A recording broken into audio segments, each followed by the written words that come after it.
What's the best way to find love abroad? I used to think that if I couldn't find a man that I would get married to myself, I would ask my parents to recommend. I'm really, really serious. In Germany, the men don't even walk up to you. How about the guys? Men don't really like commitment. Yeah, I totally disagree.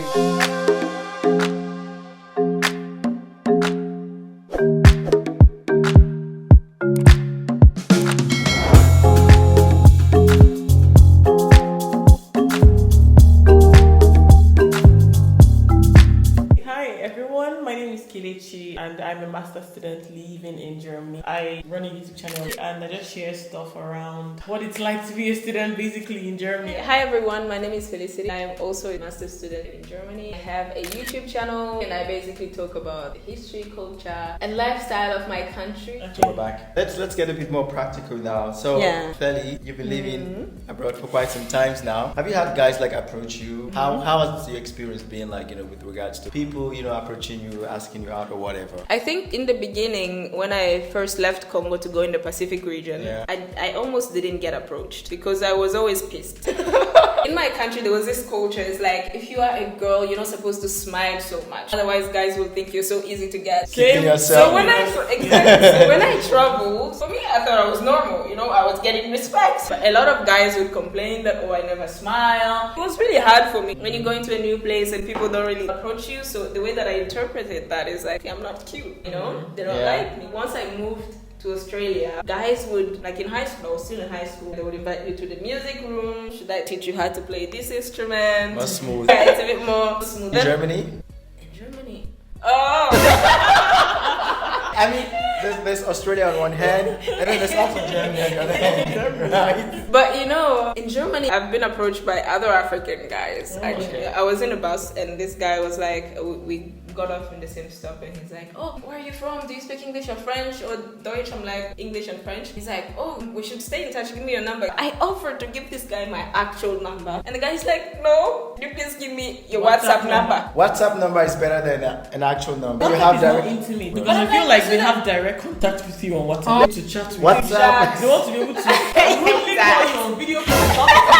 Are you speaking from experience? People just start calling you on video call. Why? Do I know you? Why you video? Without warning you. Without telling you, okay, I'm calling you on video. What is that? Guys, you have to be smooth. Really.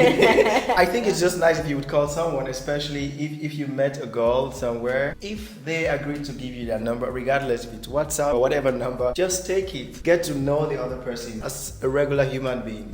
Establish some friendly environment. I feel like if you're in a rush, you come off as someone who is very desperate. You just spoil everything. Because some people are not that patient. Yeah, that's the point. That would be a red flag for anybody who is really desperate or anybody who just doesn't want like something serious with you. I feel if someone has good intentions towards you, they don't mind actually being your friend. Why not? Because at the end of the day, if it moves a step further, the friendship has already created a foundation. It's been established, and then it's something that, you guys get to fall back to if something went south. Exactly. Being friends is very important. And also, when you're friends with somebody, you can see them finish. You can just, they're themselves around you. Yeah, they're not pretending. But if you're trying to keep up appearances because you want to date somebody, you will hide a lot of things. Yeah, and I think it's just... It's not sustainable. It's not sustainable, that's the right word. Yeah. There are some people that don't talk to their exes, and you will see that most of the exes that you don't talk to anymore are people that you did not really build a good friendship with.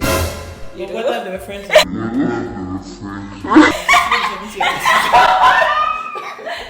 whether you were friends or not, exes are exes.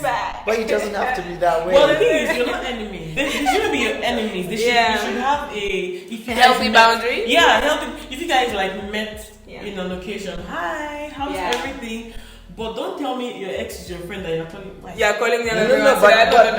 But what's gonna happen before you guys started dating your ex? You were like really good friends. You understand each other. You probably established a business or something, and then for whatever reason you decide to break up. But you were like genuinely good friends. Which flames never die. It shouldn't die. That's the point. Why should it die? Depends on the flame. What's in a life? Which flame? What flame exactly? Is it a flame of love? Whatever flame it is. Even if your partner is secure, there's no need for you to... Out of respect. For me, the only reason I feel like you could be in touch with an ex is not even be in touch. No, for real. Don't be in touch with your ex. Don't be in touch. The only reason I feel like you could communicate with an ex is if you guys met up somewhere. Randomly. There shouldn't be any just checking on an old friend. Maybe he or she is. I mean, if they were your friend, if they were really your friend, you shouldn't have broken up. You should have worked on it. If they were really, like that's a good point. I feel like if they were really your friend, that you can call them years later to check on. I mean, then I feel like you should have been able to work out whatever it is. That's the whole point of the friendship. You have a relationship and something goes south. There are some things that are really out of your control. You can help. True, 100%. But if it's like something that you guys could help, you can fix it if they're your friends. Yeah, true. And if that like something out of your control happened and you guys couldn't get along like as a pair, it's okay that they're still maybe once in a while. Oh hi, I called to check, but man, I don't think it's not. So if you Kelechi's ex, please don't reach out. And for sure, she will reach out to you. I won't reach out to you. But if it's okay, they're following you on Instagram or even tap like, oh, good, happy birthday. Ooh, just yeah, exactly. Keep it going. Yeah. Going. But now Instagram has a very cool thing where you don't even have to know that they are breathing because you can mute them and mute everything. You still follow them, but you don't see anything. See anything about them. Yeah, exactly. So we're saying no connection with exes.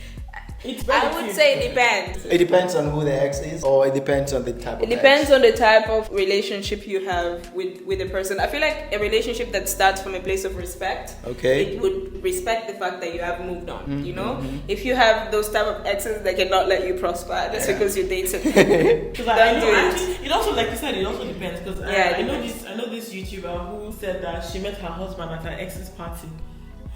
So she went to the ex's party. Yeah, the ex for whatever reason. Like a house party where every other person was going to be there. Yeah. And then she went and got approached by her now husband. You see? Maybe it's not nice to burn that bridge, you know? Maybe it still keeps happening. Maybe. But if you've already moved on, please burn it. Destroy the depends on the individual. But if you burn it, and now that person you burned it for becomes your ex again. And the person you burn it for. I try not to delete people out of my life because of other people. Like, if I'm deleting you from my life, it's for a concrete reason. And you're doing that for yourself. And I'm doing that for myself. So I will not regret it. Yeah. For me, it's just applying emotional intelligence. Yeah. If you have to be friends with someone you were with in the past. So it's not really about burning the bridge and just, destroying everything, but just knowing that, okay, hey, out of respect, and then the emotional intelligence part. Yeah. And I do agree with that. For sure, out of respect for the person that you are with today, and just the fact that it's really easy for an ex to play with your emotions, especially if they're not like really genuine and stuff. Let it go. Yeah, it's knowing who to place where in your life. Compartmentalizing people in your life. Before we wrap it up, the reason why I brought up this issue of ex is because abroad, I feel like the number of single parents, I feel like the numbers are like way higher abroad than back home. I mean, I've seen cases where it goes really, really bitter for the two people. This is your ex, but you're not together anymore. But then there's a kid between. How best do you maintain the relationship to see that the interest of that kid comes first? In this case, you still have to. They're always in your life because of that child. 100%. It's always this back and forth moment, you understand. You just have to be wise about it and just know where to draw the line, especially if you have someone in your life. Be mature. You have to be mature about it. I feel like it's just wisdom. Well, we're going to wrap it up here, guys. We're talking about finding love abroad, and here on this channel it's about the abroad experience, studying, working and living abroad. I feel like a lot of people talk so much about the studying and working aspect, but then we are all living abroad. I think the quality of our life abroad would ultimately affect or influence our experience studying if you're studying or working if you're working. And this is why we're doing this today, talking about love, because I feel like at the end of the day, I think love is that thing that really keeps us going. Sometimes you find yourself, you have achieved everything or you're doing everything, but there's still this part of you that just feels like, hey, everything is not really worth it, and then someone comes boom into your life and suddenly everything begins to make sense, and suddenly you wouldn't mind giving up everything you have for that person. And if this is so important, why are we not talking about it? So well, thank you so much, Kelechi. A pleasure. Thank you so much, Felicity, for doing this. Final words before we wrap it up. Generally, I feel like when it comes to finding love abroad, it's good to keep an open mind. It's easier said than done, to be honest. 100%. Because most times we have our standards in our heads. But I've come to realize that with finding love comes compromise. Definitely. Just know what your deal breakers are, know what you can't compromise on, and be true to it. But just bear in mind that with finding love abroad comes a lot of compromise, especially as a woman, an African woman. If you want an African man, as a man too. I don't know why. You know, I mean, it is what it is. Okay. So that's just what I'll say. But all in all, have your standards, definitely. Yeah, I really agree with what you said on finding compromise. I also agree with the point that you mentioned earlier, Mike, about getting to know the person, because we find new cultures when we move abroad. Try to learn the culture of the person that you are interested in. Give it time. You don't have to rush. Give it time, get to know the person, get to know their beliefs, get to know their cultural values. Get to know their cultural values and then see if that will work for you. I don't believe in people getting into relationships for fun. If you want to really be in a serious relationship, I feel like it requires time. I'm coming from an African perspective. Most of us want a serious relationship, and if it's going to take you your life, you have to make sure that you are going to embark on that with a serious person. Yeah, that's it. Well then, thank you so much, guys. Ladies and ladies, thank you so much for tuning in. Bye for now, guys, and we'll see you soon again. Bye. Bye.